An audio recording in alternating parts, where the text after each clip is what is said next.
Welcome to this week's Precision Podcast, and I'm here this afternoon with Rebecca Heald, and Rebecca is a nutrition coach. And so I've been really excited to speak with a nutritionist because it is something that I am personally very interested in and have been for a long time, but have very limited qualifications, shall we say. I read a lot, I listen to a lot of podcasts, and I know stuff, but it's really wonderful to have somebody qualified here to talk to today. So welcome, Rebecca. Hi, Philippa. Thank you for having me. It's great to connect. It really is. It really is. So I just wondered if you'd tell people just a little bit about your background before we get into the nitty-gritty. Yeah, sure. So nutrition fitness has been a huge part of my life ever since I've been a teenager. But I actually started my career as a secondary school teacher. And then after having my second son, wanted a career change, always knew for quite a while that I did. So I went back and I studied, and I became a nutritionist, and then set up my business about 3 years ago. Yeah. And haven't looked back. It's been ever evolving, let's say.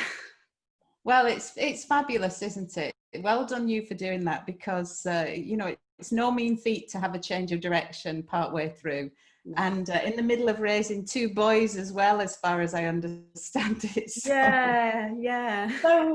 So I know that you have a focus on coaching and supporting people through nutritional challenges. And there's lots of different ways in which that impacts people. But I'm talking or interested particularly in women of a certain age, mainly because I am one. And so we know that this is a time when lots of people face challenges in terms of weight gain. Now, it often starts sooner, and it's just that it sort of reaches a point around this age, because I think that's something that happens, isn't it? Weight sort of creeps upon us without us noticing, almost, for a while, and then it gets to the point where you can't but notice it. And so in menopause, this is something that lots of women struggle with around the time of menopause.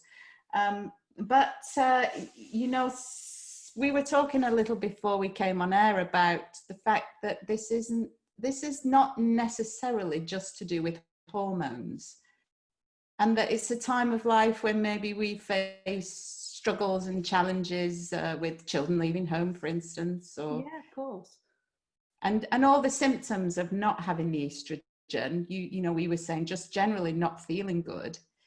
And so this can impact then on our eating. Absolutely, and I think that's the biggest issue and challenge that we face. It is about the fact that it's lifestyle, and lifestyles change, and obviously as we do hit the menopause, things start to change. We don't feel so good in ourselves psychologically, physically. Our sleep is impacted. Our emotions are impacted. So it becomes much more difficult to keep up with the things that we used to do before. Also, as well, when we're experiencing hot flushes, we're not sleeping so well, our energy is affected. We tend to crave those higher, more calorific foods, and so some of the habits that we've maybe built up over years and years and years become affected. Also, as well, we tend to not be as active as we used to be. So this is where the weight tends to creep on. A lot of people as well, I've had this with clients, they tend to reach for the extra glass of wine, etc. And again, this is basically to try and make them feel better, to mask some emotions. And again, emotional eating as well, we end up turning to comfort foods because we're trying to deal with everything that's going on, and we're trying to or not deal with everything that's going on, if that makes sense. And so it's a combination of all these things that over time then make us feel that the weight's creeping up, and we often feel like we don't know what to do about it. But it fundamentally does come down to the same principles, for the by and by, that that good honest nutrition advice that I would give anybody, really, if that makes sense. Yeah. Well, I like that idea, really, because it makes it feel more achievable. If it's really nothing that complicated, if you like. You do read a lot of conflicting advice, I think, which can create confusion for lots of people. But if we can just keep it simple and bring it back to principles that, maybe we already understand, then I think that makes it achievable more, perhaps. Absolutely. When you look at the facts, of course, it is about, though, the fact that there are all sorts of things going on mentally, and they're the things that we need to kind of unpick. And it's about self-compassion, it's about self-kindness, it's about all those things, and not putting so much pressure on yourself. And once you can understand why the things are happening, I think that's when it becomes more achievable, like you said. And it's a little bit like, anybody who goes on a diet, they're wanting to kind of get to the end of the race, before they're ready. So it's step by step, it's taken that approach. But yeah, I mean, I've had, a number of clients, one quite recently, who came to me, and she was umming and ahhing about whether she should work with me, because she said, I think the fact that I'm gaining weight and not being able to lose it is just the menopause, and there's nothing I can do about it. And I just said to her, I said, look, trust me.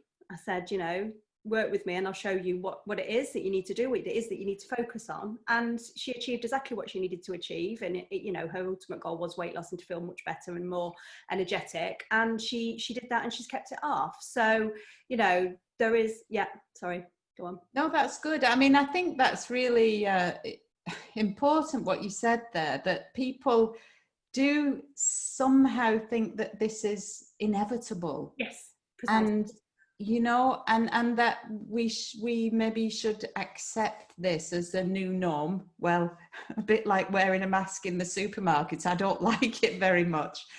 And I like you, I disagree. I don't think it's inevitable. I think maybe it's harder yes. than it might be if you were in your earlier part of your life. Of course. But I don't think it's impossible by any means. And and the other thing is that if, with a degree of resignation, the danger is that we slip further down that slippery slope and then get to a place of unhealth and illness as a consequence. So, no, absolutely. And that doesn't just apply to women that are, coming up to or going through the menopause. That applies to many women that have been promised that the next diet's going to work, and because I get lots of clients that come to me and, they don't, even when they come to me, they don't believe that they're going to be able to achieve, because they've tried so many different diets in the past, they've failed. And I say failed in inverted commas. They haven't failed anything. They haven't failed themselves. They've failed a diet rule, okay? A prescribed set of rules that are not necessarily going to work for them. And they come to me feeling that, this is their last chance, and is it really going to work? And, over time, I show them exactly, I give them back that confidence, I give them back that motivation. And that is about, small steps, small changes that accumulate, if that makes sense. Yes, yeah, no, absolutely. And that's, we're both in agreement, I'm pretty sure, on the idea that it's a lifestyle, not a passing, absolutely, a passing phase. And, I subscribe to this myself. I've lived it, I walk the walk. And at the same time, you can still have a life. Absolutely, because we have to consider your mental health and your well-being. It's paramount. Health is not just about what you put in your mouth. Your health, healthy eating, it takes all of those things into consideration. Yes, yeah, absolutely. So if you were going to make suggestions to somebody about the kinds of things that they can do, say we've put a bit on around the middle here. Where do we begin? Rebecca? Obviously, that is all very down to the individual, because it does depend on what your starting point is. It depends what your diet's like. It depends what you've got going on in your life. It depends what your activity levels are like, etc. But if I was just to talk, completely off spec, then obviously it would be about making sure that you are planning, you know, nutritious meals that focus on whole, fresh, unprocessed foods, of course, because they're going to make you feel better. They are going to be more nutrient dense. They are going to make you less likely to, you know, get the cravings for the higher, not that you shouldn't be incorporating other things into your diet, because that's not what I'm saying, Philippa. You know, absolutely you should be including the chocolate, you should be including, you know, all of the things that you enjoy, but your diet should predominantly be made up of, like, your meals should be constructed, you know, following, you know, the same principles that anybody would tell you, you know, thinking about your protein, your carbs, your fiber, etc. Okay, and your healthy fats. And then, of course, it's about activity levels as well, and where somebody is with that, because that is important to long-term, to keeping any weight loss off in the long term. And I'm not talking about, you know, somebody necessarily having to go to the gym and kill themselves every day, because of course as well, when you're dealing with the hot flushes, etc., that's not necessarily something that you want to do. So it's just about maybe increasing your steps, Pilates, which is absolutely amazing, you know, all those kind of things that suit. But again, you know, some people love to go to the gym and absolutely smash the weights. Other people prefer to do some walking, do some yoga, do some Pilates. So again, it all does depend, but they're the things that we would be looking at, of course. Considering as well that, you know, there are things to consider if you're going through the menopause because of the hormonal changes. So your bone health, of course, is really, really important, because obviously, you know, the depletion in estrogen means that you are more susceptible to osteoporosis. So I would be, you know, talking to them about making sure that they're getting enough vitamin D and enough calcium in their diet. And of course, as well, the age-old thing of, you know, coffee and wine, you know, and, you know, making sure that that is consumed in moderation. I mean, it should be anyway, but when you're in the menopause, it can exacerbate those hot flushes and things. Yeah, that's absolutely my experience. I can speak to that. Caffeine, alcohol, salt is a big thing for me. Anything that, so processed food, you know, I do, like you say, try and for the bulk of the time. And I tend to follow something like the 80-20 rule. So I what you almost said that, because that's one of my yeah, that's one of my perfect. yeah. Yeah, so that what you do for 80% of the time, that's the most going to have the most bearing. Exactly. So, but occasionally when you reach for, I can't remember what it was the other day, we had a barbecue and I bought something that was already in a marinade, and so invariably there's added sugar and salt, I'm sure. Yeah. And then in the night I wake with palpitations right away. And I know that it's something I ate, and that I know that because the rest of the time I don't have it. Yeah. Okay. You know, so and similarly I'll get that with alcohol. I know this is not about me, but I know I've given up alcohol through the menopause because I can. You know, it's not something I'm that particularly keen on anyway. So it was quite easy for me to not have it, and it was definitely worth it in terms of the night sweats and palpitations. So managing it nutritionally is definitely something that I did. But not only that, alcohol leaches the bones. It leaches the, you know, we're much more likely with lifestyle factors such as smoking and drinking and even carbonated drinks, isn't it? I mean, smoking as well is another big one because of the, Yeah, you know, the cardiovascular risk, etc. But well, yeah, so general health, but the fact that has an impact on your bones as well, it's not something that everybody might be aware of.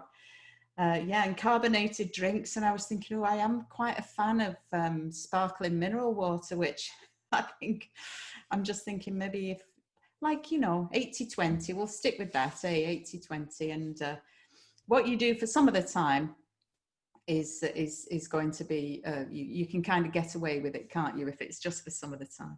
exactly. And if you know that you are, and this is something I talk about with clients as well, you know, because with a lot of the clients that I work with who have been stuck in diet culture, no matter, like I said, what age, there is this, you know, they're living in, you know, with constant guilt, etc.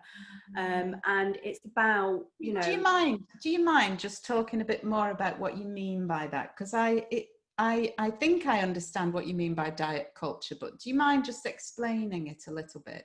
Yeah, of course.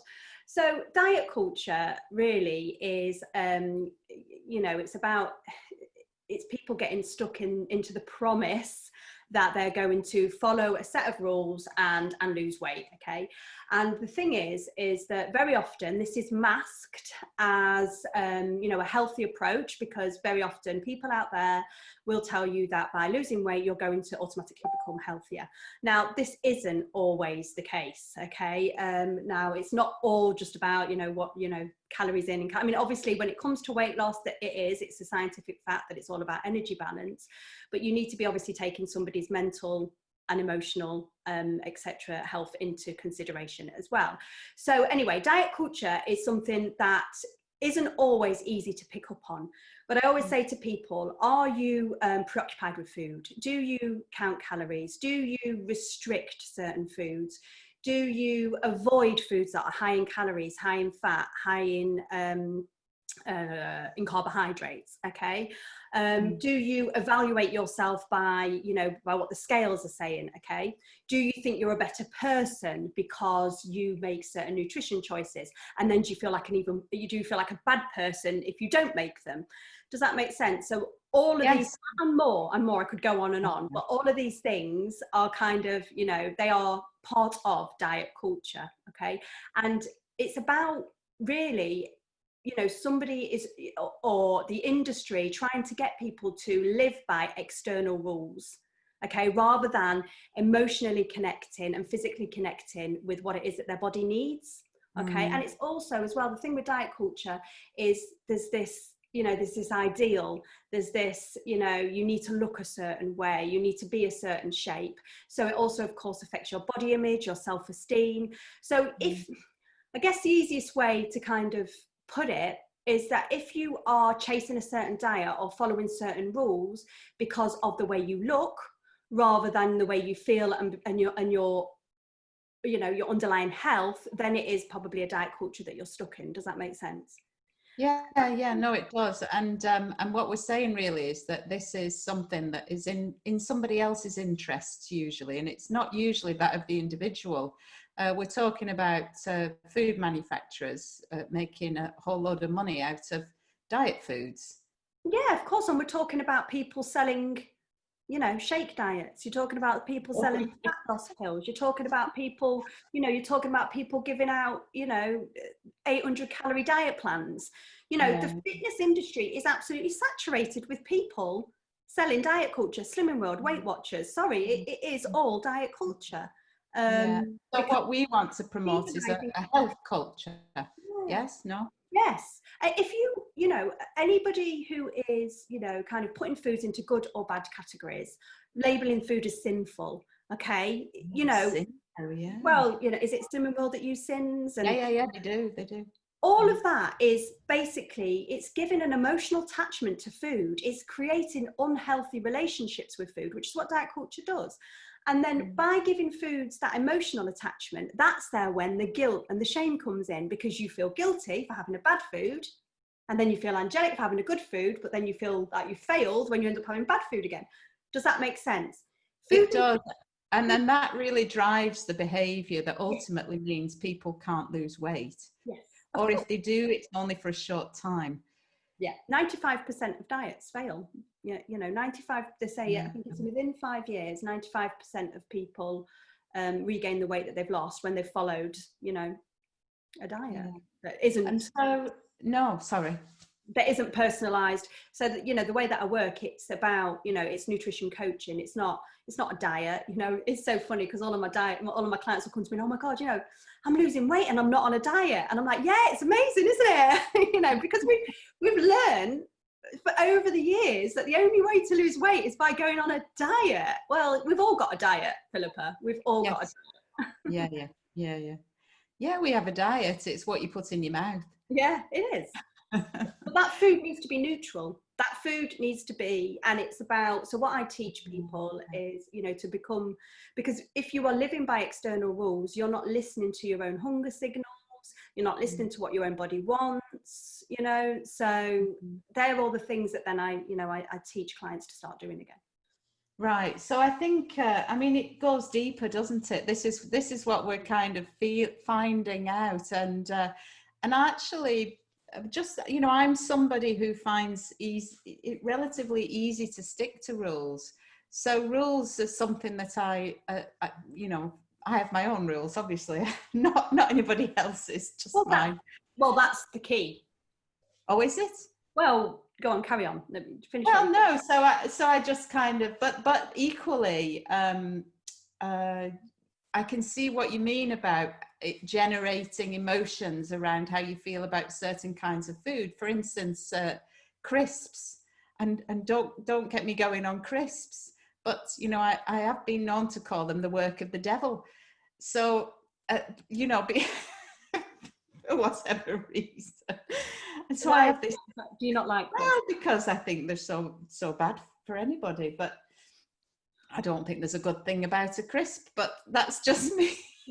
Nutritionally, no. I mean, nutritionally, they aren't. You know, they've not got. Oh, okay. So I'm not completely wrong. But what I am wrong in thinking is giving them some kind of power over me, really, isn't it? By thinking of them as naughty or bad or whatever else. Yeah. So if I just think of them as crisps, and the fact that when I eat them, I know that really they're not particularly doing anything for me. That's it. That is it. And if I had a client that was, you know, that said something like that, it would be, you know, okay, you choose not to eat crisps, which is absolutely fine. But you know, you should be choosing to eat crisps because, you know, like you said, you know that they're not doing anything for you, they're not giving you any nutritional value. But yeah, I mean, calling them, like, it does give them an emotional value, doesn't it? It does. Yeah, no, I see that now. So I like that already. I like that already. But anyway, we're here to help other people, not just Well, I hope that will. Well, maybe it will actually. Yeah, maybe it will. But you know, we were talking earlier about the idea that weight goes around the middle when we're, you know, getting a bit older. But I think, you know, what we do know is that weight tends to go around the middle anyway. You know, you mentioned something about the fact that getting older, it isn't just about menopause. We're all getting older as well. Yeah. And so the metabolism, you know, is not maybe quite as efficient as it was. And so you're more predisposed to gain a bit of fat. And for women, it does tend to go around the middle and doesn't it? The hips and kind of. Yeah, we do. You know, I mean, we were born to reproduce, and then obviously, you know, when obviously when the estrogen levels reduce as well, then yeah, I mean, it does tend to, fat distribution does, you know, unfortunately, you know, that happens. But again, there is nothing you can do. You were talking earlier about, you know, there are no certain foods that are going to burn fat away from certain areas. There is no specific exercise that you can do to burn, you know, fundamentally it does come down to, you know, thermodynamics. So it is about, you know, how it's about calorie. The only way that you're going to burn fat is if you are consuming less calories, whether that is through, you know, reducing your eating or exercising more, then your body burns. But then where that fat actually goes from is very individual, if that makes sense. So if you're somebody who does naturally carry weight or carry fat in a certain area of your body, the only way that you're going to reduce that is just to be consistent. You know, be consistent with your nutrition, be consistent with your exercise, and just know that it, you know, just believe and trust in yourself that if you are consistent, it will happen. The thing is that people don't get the quick results that they want automatically on the scales or in their clothes or whatever, and so they feel, oh, it's not working. But if you know that you are making the best choices the most part of the time, and you're being as active as you possibly can be within the constraints of your life, then you just need to have faith in yourself that it will work. Does that make sense? And not fall off the wagon too soon and give up and falling off the wagon's okay as long as you get back. You know, lapsing is fine. You know, a lapse doesn't necessarily mean a relapse. You just get back on it as soon as you can. And it does come down to self-compassion, you know, because, you know, the research is out there and it shows that people that can show themselves self-compassion, that can understand, I mean, because we could go on forever, Philippa, but there are all sorts of reasons biologically that, you know, are to do with our genetic makeup, our ancestors, etc. Why, you know, we make the choices we make. A lot of it is to do with culture as well. So, you know, once you start, and this is what I educate clients on, once you start to understand all these things, you can then, and also, you know, I do food and mood diaries with clients so they can start to understand their triggers and how their past experiences and belief has created the belief system that they're living by. Once they start to see that, they can become more self-compassionate. And the studies out there show that people that are self-compassionate are the ones that quickly wipe themselves off and get back on with things. Because yes, they may set themselves a meal plan. Yes, they may set themselves an exercise regime, but they know one day it's going to go out the window. But that's okay, because what is one day in however many years? Yes, yeah. Self-compassion. I think that's interesting. We're coming back to this, you know, the fact that emotional eating is something that whether you're doing it because of how you feel or how you feel about certain foods or whatever, and you know, I must say, for me, something that's really been a hindrance is lack of sleep. Something. Yeah, I wanted to make that point actually. Yeah. You bring up something really, really important there, because a lot of people think that, you know, they think, oh, you know, they're an emotional eater, when actually it could be because they're just neglecting their self-care. And, you know, if you're not sleeping well, if you're stressed, you know, if you're not looking after yourself, if you're not eating, you know, nutritious foods, then that can often spark this whole, you know, what people think is emotional eating, when really it's your body is just, it needs more calories, it needs more food. And yeah, so yeah, so lack of sleep definitely leads to us craving energy, essentially, yes, doesn't it? And then we're much less likely to make the good choices when we're feeling like this. Yeah, absolutely. And that's why when people talk about, and this is the issue with a lot of the time with diets as well, you know, they kind of, you know, they expect you to have willpower, you know, 24 hours a day, and willpower is a finite resource and it's not exclusive to your diet. You wake up in the morning feeling full of it, feeling motivated, you get up, the kids won't eat the breakfast, you go to work, somebody gets in your way on the drive to work, somebody annoys you at work. All throughout the day, your willpower's dwindle. Then when you get home, stuff it, just let's raid the fridge, you know? So yeah, so this is why it's more about I give people or work with people to develop the coping strategies to deal with things as they come along. Yeah, but I mean, self-care and sleep is so important. If you are not looking after yourself, and a lot of people don't, because again, they've been ingrained in diet culture and they put themselves second and they want to restrict their intake because they think they can lose a stone in 21 days. You know, well, you can, but yeah, you can, but then your body's not going to enjoy it very much, is it? And you start to deplete muscle resources as well, don't you, if you're doing it too quickly? Absolutely. That's again something else that, you know, when I'm working with clients, we look at, you know, trying to lose, you know, lean mass. You want to lose fat, you don't want to lose your muscle mass, you don't want to lose your lean tissue, especially not as we get older. You know, our protein requirements do increase as we get older. Oh yeah, that was an interesting thing, you mentioned that, so tell us a bit more about that then.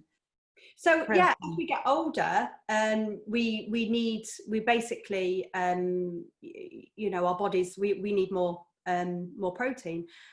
So that is something, of course, to also consider as you're becoming, well, not, that isn't even linked to the menopause, that is just in general. Okay, so, you know, higher protein diets and a little bit of resistance training is really important, because of course, the more muscle that you've got, that helps to keep your metabolism you know, higher than it would be if you don't. So yeah, I mean, it strikes me, you know, talking to different people, that we are, and we should be talking about a real holistic approach, that it's not one thing that's the answer to everything, is it? There just isn't, sadly. And there's definitely no magic pills, and there's no magic wands. no. Sorry if anybody was hoping for one of those. But that by taking a holistic approach with nutrition, movement, managing your mood, looking at sleep, gosh, I mean, it's the whole thing, isn't it? Yeah, and understanding why it is, you know, that we make the choices that we make. And, you know, particularly when it comes to food, you know, what we've got to remember is that our brains have always looked out for us. They want us to be happy. They want us to be safe. They want us to feel secure. And many ways, the way that we've learned to do that is through food. When you think about when we were first born, you know, our mothers, you know, comforted us and soothed us with milk. So automatically we made that connection. And so, but the one thing that we've got to remember as well is that, you know, that it can be quite primitive as well. So it's about then understanding why it is that people develop those emotional attachments, but then recognizing why you're doing it and the things that you can do instead of. Does that make sense? So it doesn't exasperate. Yeah, yeah, Because yeah. I mean, when you can understand, when you can understand where you're coming from and why your brain and your body is reacting the way it does, you can then work with it. And that's why, you know, emotional eating isn't always, you know, we will all emotional eat. We will, you know, the key is to be able to accept it. And the key is to be able to do it without necessarily overeating or binging like a lot of people do. Because when you combine emotional eating with diet culture, it's just, you know, a real recipe for disaster.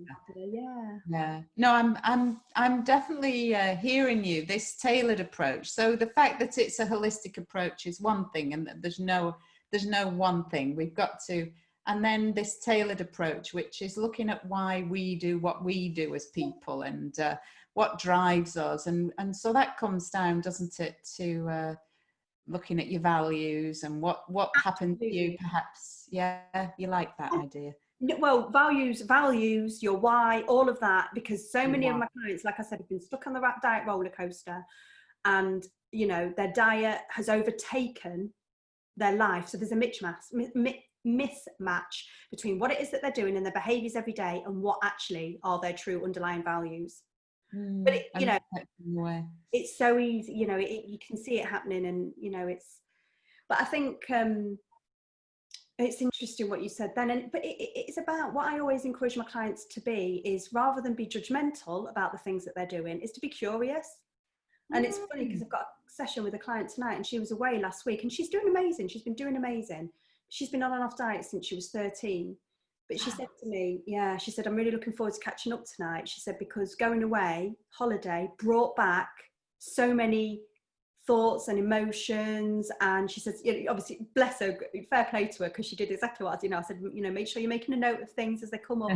Keep the diary. Done that, so that when we talk tonight, we can work through that.